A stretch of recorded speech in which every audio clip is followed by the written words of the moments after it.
আজ এই কেকটা বানাতে গিয়ে এমন একটা অভিজ্ঞতা হলো যেটা আমি সত্যিই কল্পনাও করিনি।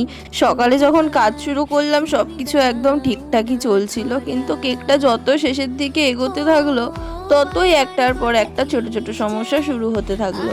কখনো ক্রিম ঠিক মতো সেট হচ্ছিল না, কখনো ছোট কোনো ডিটেল বারবার ঠিক করতে হচ্ছিল। যে কাজটা সাধারণত খুব সহজে হয়ে যায় আজ সেটাই যেন বারবার আটকে যাচ্ছিল।